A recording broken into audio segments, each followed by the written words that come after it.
ஆந்தைகள் சாத்தானின் தூதுவன். அவைகள் மரணத்தை குறிப்பவை. ஆந்தைகளை பார்த்தாலோ அவைகளோட சத்தத்தை கேட்டாலோ அபசகுனம்.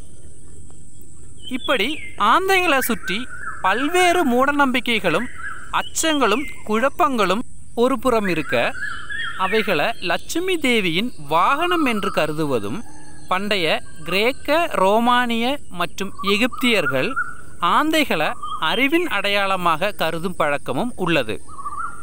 உண்மையில் ஆந்தைகள் தீய சக்தியின் அடையாளமா? எதனால் இவைகள் இரவில் மட்டும் வெளியே வருது? ஆந்தைகளோட விசித்திரமான தோற்றத்துக்கு என்ன காரணம்?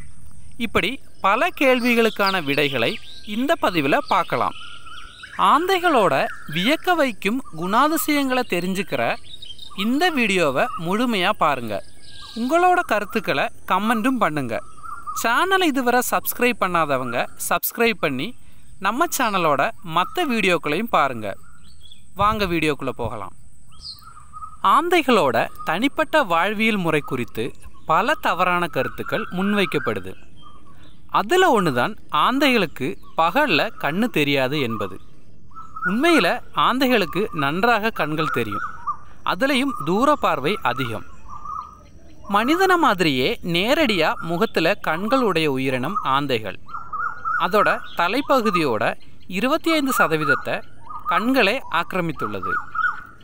ஆந்தைகளுக்கு தனது கண்களை பக்கவாட்டில் அசைக்க முடியாது. இதனால் தனது கழுத்தை அப்படியே சுழற்றி பார்க்கும். இதால் 270 டிகிரி கோணத்தில் கழுத்தை சுழற்ற முடியும். அது மட்டுமல்லாமல் ஆந்தைகளுக்கு மிக துல்லியமான செவிப்புலனும் உண்டு. ஒளியை மிக துல்லியமாக கணிக்கும். ஒளி எந்த பொருளிலிருந்து வருது, எவ்வளவு தூரத்திலிருந்து வருது என்று தனது கேள்வி திறனால் அறிந்து கொள்ளும்.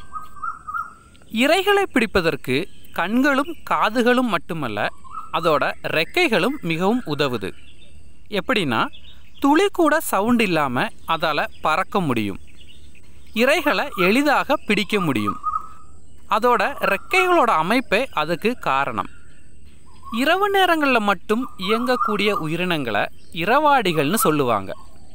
இரவாடிகளான ஆந்தைகள் பூச்சிகள், பாம்புகள், எலிகள் போன்றவற்றை முக்கிய உணவாக உண்ணுகின்றன. மேலும் இவைகள் இறந்த உயிரினங்களை உண்பதில்லை. தனக்கான உணவை தானே வேட்டையாடி உண்ணும். உணவு வேட்டைக்கு அவைகளோட கூர்மையான நகங்கள் பயன்படுது.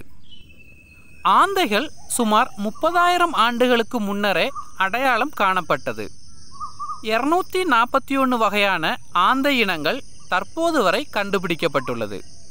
இதில் இந்தியாவில் 33 வகையும் தமிழ்நாட்டில் மட்டும் 15 வகையும் இருப்பதாக கண்டுபிடிக்கப்பட்டது. ஆந்தைகள் பகல் நேரங்களில் உட்கார்ந்து கொண்டே தூங்கும். மற்ற விலங்குகள் தன்னை தொந்தரவு செய்யாமல் இருக்க எளிதில் கண்டுபிடிக்க முடியாத பாறைகள், புதர்கள் போன்றவற்றில் உருமறைப்பு செய்து வாழும். ஆந்தைகள் தன் வாழ்நாள் முழுவதும் ஒரே துணையுடன் வாழும். பெண் பறவை முட்டையிடுவதற்கு ஆண் பறவை பாதுகாப்பான இடத்தை தேர்வு செய்யும்.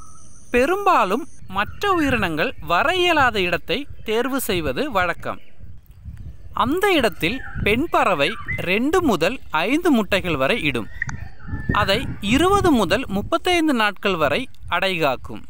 இந்த நேரத்தில் ஆண் பறவை பெண் பறவைக்கும் சேர்த்து உணவு சேகரிக்கும். அடைகாக்கும் காலகட்டத்தில் ஆண் பறவை எந்த நேரமும் வெளியே இருந்து காவல் காக்கும். அப்போது வேற ஏதேனும் பறவைகள் அந்த பகுதியில் வந்தால் முட்டைகளுக்கு ஆபத்து வராமல் இருக்க அந்த பறவைகளை திசை திருப்பிவிட எழும்பி பறக்கும். சிறிது தூரம் துரத்த அனுமதித்துவிட்டு பின்னர் தப்பித்து சென்று முட்டைகளுக்கு மீண்டும் காவல் இருக்கும். குஞ்சுகள் பொரித்தவுடன் 3 முதல் 4 மாதங்கள் குஞ்சுகளை முழுமையாக பராமரிக்கும். குஞ்சுகளுக்கு பறக்க, இரைபிடிக்க என அனைத்தையும் கற்றுக் கொடுக்கும். ஆந்தைகள் ஒரே நாளில் 4 முதல் 6 எலிகளை வரை வேட்டையாடி உண்பதாக ஆய்வுகள் சொல்கிறது. விவசாயத்திற்கு பெரும் ஆபத்தாக விளங்கும் எலிகளை கொத்து கொத்தாக அழிக்கும் ஆந்தைகள் விவசாயிகளின் நண்பன்னு சொன்னால் அது மிகையல்ல. ஆனால் ஆந்தைகளை பலி கொடுப்பதால் பெரும் செல்வம் பெறலாம் என்பது போன்ற மூட நம்பிக்கைகளால் ஆந்தைகள் அழிவோட விளிம்பிற்கு தள்ளப்படுது.